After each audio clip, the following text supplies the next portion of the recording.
Hello, friends. I'm really excited by the series that we're just starting in Daniel. This is a book where we hear God teaching his people something of how to live in exile. So, the people of God have been taken away from the promised land into Babylon under a foreign king.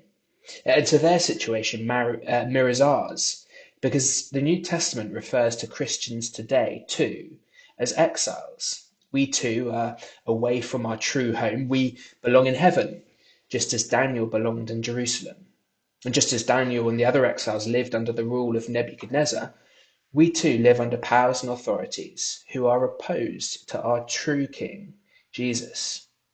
So this book has direct relevance to our daily lives and conduct, particularly in situations where anti-God powers and authorities have a great deal of control over us.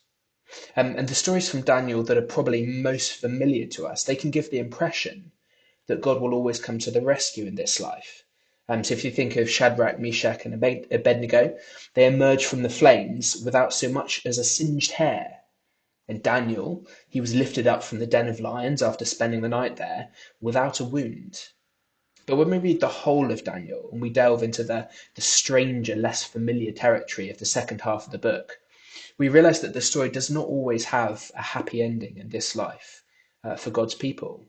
The visions in Daniel 7 up to 12, they look ahead to a time when God's people will face unspeakable suffering, and particularly in the time between the New Testament and the Old Testament.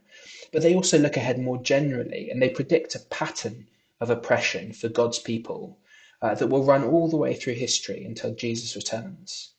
And through history so far, we've seen the truth of this.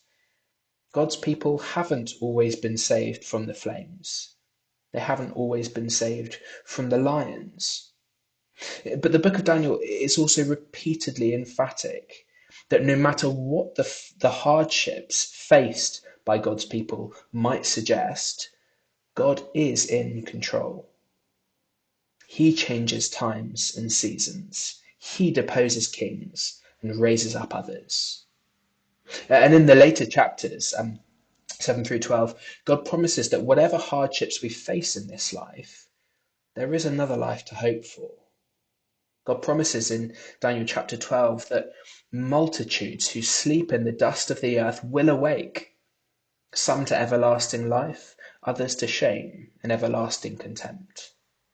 Those who are wise will shine like the brightness of the heavens, and those who lead many to righteousness like the stars forever and ever. So whether our prayers for help in this life are answered, like Daniel's were as he faced the lions, or like Shadrach, Meshach, and Abednego's were as they faced the flames, or whether our prayers for help in this life appear not to have been answered, as countless suffering Christians through history can attest. Whatever, our God is in control. And he encourages us to live for him, hoping in the resurrected life that he's promised us. And so that we can say with Shadrach, Meshach, and Abednego, if we are thrown into the blazing furnace, the God we serve is able to deliver us from it, and he will deliver us from your majesty's hand. But even if he does not, we want you to know, your majesty, that we will not serve your gods or worship the image of gold you have set up. Lord, give us the wisdom to see where we are in danger of compromise as exiles, not living out our holy calling.